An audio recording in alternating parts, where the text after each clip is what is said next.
आज ही Doubtnut app download करें। Doubtnut पर होगा अब आपके सभी मैथ्स, केमिस्ट्री, फिजिक्स और बायोलॉजी डाउट्स का सफाया। बस अपने क्वेश्चन की फोटो खींचो, उसे क्रॉप करो और तुरंत वीडियो सोल्यूशन पाओ। Download now. अब बात करते हैं कार्बन के एनोमलस बिहेवियर की। तो देखिए, जो कार्बन है वो बाकी के जो ग्रुप एलिमेंट्स हैं उनसे कुछ डिफरेंट प्रॉपर्टीज शो करता है। और वो डिफरेंट प्रॉपर्टीज क्या हैं, पहले तो देखते हैं कि वो रीज़न क्या है जिसकी वजह से डिफरेंट प्रॉपर्टी शो करता है। तो जो इसका रीज़न है डिफरेंट प्रॉपर्टी शो करने का, वो है एक तो इसका स्मॉल साइज है। दूसरा, इसकी जो इलेक्ट्रोनेगेटिविटी है वो क्या है, हाई है। इलेक्ट्रोनेगेटिविटी भी हाई है, इवन दो आयोनाइजेशन एंथैल्पी भी इसकी हाई है। दूसरा, इसमें जो डी ऑर्बिटल है वो क्या है, एब्सेंट है, अब्सेंस ऑफ डी ऑर्बिटल। तो इस वजह से जो आपका कार्बन है इसकी कुछ प्रॉपर्टीज डिफरेंट होती हैं।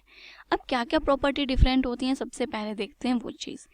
जो कार्बन है इसमें 4 वैलेंस इलेक्ट्रॉन होते हैं, ठीक है, बिकॉज इसकी कॉन्फ़िगरेशन क्या होती है, 2s2 2p2, ये हम कार्बन की बात कर रहे हैं। तो इसके वैलेंस इलेक्ट्रॉन कितने हैं, 4। तो कार्बन की जो मैक्सिमम कोवैलेंसी है,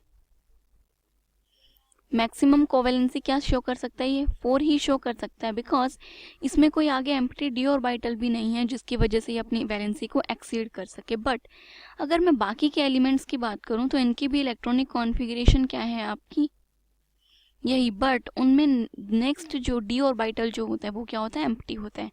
तो इस वजह से जो आप उनकी कोवैलेंसी है वो क्या है, एक्सपेंड कर सकती है। और उनकी मैक्सिमम कोवैलेंसी क्या है आपकी, 6 तक जा सकती है। तो एक तो इनका जो पॉइंट ऑफ डिफरेंस है वो ये हो गया। जैसे कि जो कार्बन है वो आपका हेक्साफ्लोराइड नहीं बना सकता, बिकॉज ये अपनी वैलेंसी 6 तक नहीं लेकर जा सकता। इवन दो जो आपका सिलिकन है वो हेक्साफ्लोराइड बना सकता है, उसकी वैलेंसी 6 तक एक्सीड कर सकती है, ठीक है। अब नेक्स्ट बात करते हैं कि जो आपका कार्बन है उसका मेल्टिंग पॉइंट और बॉइलिंग पॉइंट की बात करें तो बाकी एलिमेंट्स के कंपैरिजन में इसका जो मेल्टिंग पॉइंट है और बॉइलिंग पॉइंट है वो काफ़ी हाई होता है, ठीक है। नेक्स्ट हम जो हमारे कार्बन जो बॉन्ड्स होते हैं उनकी बात करिए। देखिए, जो आपका कार्बन है ये क्या शो करता है, पी पाई मल्टीपल बॉन्डिंग। ये खुद के साथ और इवन तो दूसरे जो आपके एटम्स होते हैं सिमिलर साइज के उनके साथ बॉन्ड फॉर्म करता है। और ये क्यों करता है, बिकॉज इसका साइज स्मॉल है और इलेक्ट्रोनेगेटिविटी क्या है, हाई है। तो कार्बन डबल बॉन्ड मतलब खुद के साथ कौन से बॉन्ड शो करता है, खुद के साथ भी पी पाई बॉन्डिंग कर रहा है। और इवन दो जो दूसरे एटम्स होते हैं जिनका साइज क्या है, सिमिलर है, उनके साथ भी क्या कर रहा है, ये आपके मल्टीपल बॉन्ड्स या फिर पी पाई बॉन्डिंग कर रहे हैं। इसमें क्या होता है कि जो आपका कार्बन का पी ऑर्बिटल है वो और ऑक्सीजन का जो पी ऑर्बिटल है वो क्या कर रहा है, साइडवेज ओवरलैप करते हैं। जैसे ये आपका कार्बन का एक 2p ऑर्बिटल है और ये आपका ऑक्सीजन का क्या है, 2p ऑर्बिटल है। अब ये दोनों ऑर्बिटल के क्या है, दोनों के 2p ऑर्बिटल हैं, तो साइज इनका सिमिलर है और इनके बीच में दोनों साइडवेज ओवरलैप करेंगे तभी तो पाई बॉन्ड की फॉर्मेशन होती है। तो जो इनकी ओवरलैपिंग होती है वो बहुत ही इफेक्टिव ओवरलैपिंग होती है। तो इस वजह से जो इनका बॉन्ड है वो क्या बनता है, स्ट्रॉन्ग बनता है। बट बाकी के एलिमेंट्स की बात करें तो जैसे आप ग्रुप में डाउनवर्ड डायरेक्शन में जाएंगे पी पाई की टेंडेंसी आपकी डिक्रीज होती चली जाती है, बिकॉज जो आपके एलिमेंट है, यहाँ पे तो आपका कार्बन था, वहाँ पे आपका क्या होगा, सिलिकन या फिर जर्मेनियम, टिन, लेड। तो इनके जो वैलेंस जो ऑर्बिटल्स हैं, यहाँ पे क्या आएगा आपका 3p ऑर्बिटल होगा, यहाँ 4p होगा, 5p होगा। तो इधर देखिए डाउनवर्ड द डायरेक्शन जो आपका p ऑर्बिटल का साइज है वो क्या कर रहा है, इंक्रीज कर रहा है।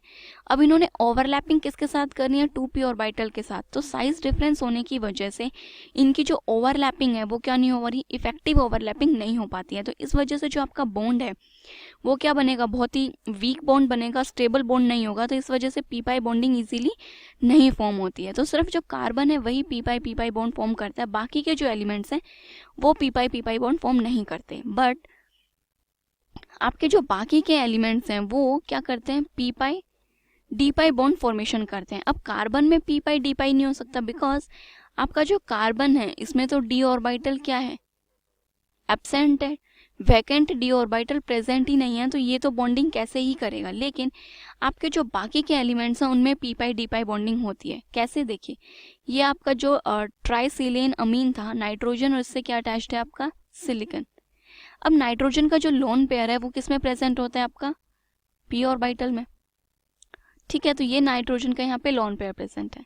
अब सिलिकॉन के पास तो क्या है, अपना 3D जो ऑर्बिटल है, ये इसका 3D ऑर्बिटल एम्प्टी है, ये इसके अपने इलेक्ट्रॉन्स प्रेजेंट है जो आपका sp3 हाइब्रिडाइज्ड ऑर्बिटल होता है, sp2 ऑर्बिट हाइब्रिडाइजेशन होती है इसकी, तो यहाँ पे इसका जो इलेक्ट्रॉन है वो p ऑर्बिटल में प्रेजेंट है।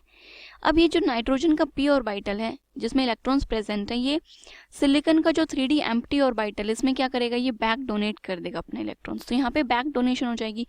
तो इस वजह से जो इनके बॉन्ड्स बनते हैं वो भी क्या होते हैं, स्ट्रॉन्ग बनते हैं, बिकॉज इनके पास d ऑर्बिटल वैकेंट होने की वजह से इन कंपाउंड्स में बैक डोनेशन बहुत ही ईजिली हो जाती है। अगर कोई भी सेकेंड पीरियड के एलिमेंट या फिर थर्ड पीरियड के एलिमेंट्स प्रेजेंट हैं जिनके पास लोन पेयर प्रेजेंट है, तो वो अपने लोन पेयर इनके जो एम्प्टी d ऑर्बिटल्स हैं उनमें डोनेट कर देते हैं, तो उसकी वजह से इनका जो बॉन्ड है वो स्ट्रॉन्ग बनता है। लेकिन कार्बन में p पाई d पाई बॉन्डिंग फॉर्म ही नहीं हो सकती, वहाँ पे आपका d ऑर्बिटल क्या है, एब्सेंट है।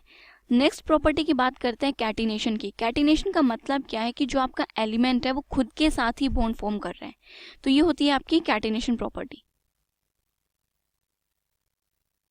अब जो कार्बन है उसकी कैटिनेशन प्रॉपर्टी बहुत ही स्ट्रॉन्ग है। देखिए, कार्बन कार्बन बॉन्ड जो है ये बहुत ही इजीली और बहुत ही ज़्यादा बनते हैं, हमारी पूरी ऑर्गेनिक केमिस्ट्री इसी कार्बन की कैटिनेशन प्रॉपर्टी पे डिपेंड करती है। इसमें क्या करता है कि जो कार्बन है वो खुद ही के साथ बॉन्ड बनाता है, वो स्ट्रेट चेन हो या फिर मल्टीपल बॉन्ड्स हो या फिर रिंग्स हो, एरोमेटिक कंपाउंड्स हो, हर टाइप के बॉन्ड फॉर्म करता है। ठीक है, अब जब लेकिन हम डाउन द ग्रुप जब जाते हैं, जब आप कार्बन से लेड की तरफ मूव करोगे, तो जो आपकी कैटिनेशन या फिर आप बोल सकते हो सेल्फ लिंकेज जो पावर है वो क्या हो रही है, डिक्रीज हो रही है। सॉरी, कैटिनेशन पावर आपकी क्या हो रही है, डिक्रीज हो रही है डाउनवर्ड द ग्रुप। बिकॉज क्या हो रहा है, ये कैटिनेशन पावर कंप्लीटली आपकी किस पे डिपेंड करती है, बॉन्ड एंथैल्पी पे डिपेंड करती है, कि जो ये खुद के साथ बॉन्ड बना रहे हैं वो बॉन्ड आपके कितने स्ट्रॉन्ग बनते हैं। तो जो कार्बन कार्बन की जो बॉन्ड एंथैल्पी है वो बहुत ही ज़्यादा होती है। कार्बन कार्बन बॉन्ड एंथैल्पी आपकी 348 किलो जूल मोल इनवर्स है, तो इसकी बॉन्ड एंथैल्पी ज़्यादा होने की वजह से कार्बन कार्बन बॉन्ड बहुत ही स्ट्रॉन्ग बनते हैं। इस वजह से कार्बन की कैटिनेशन पावर ज़्यादा है। जब कार्बन से डाउनवर्ड द ग्रुप आते हैं हम सिलिकॉन, तो इसकी कैटिनेशन पावर डिक्रीज हो जाती है, जर्मेनियम से और डिक्रीज, और लेड तो कैटिनेशन पावर शो ही नहीं करता, टिन भी सिर्फ अपना डायमर ही बनाता है, इससे ज़्यादा कैटिनेशन पावर वो शो नहीं करता। तो ये कुछ प्रॉपर्टीज़ थी जो कि जो कार्बन है अपने बाकी के एलिमेंट से डिफरेंट शो करता है। क्लास 6 से 12 से लेके नीट, IIT, जेई मेंस और एडवांस के लेवल तक 10 मिलियन से ज्यादा स्टूडेंट्स का भरोसा। आज ही डाउनलोड करें डाउटनेट ऐप या व्हाट्सएप कीजिए अपने डाउट्स 8400 400 400 पर।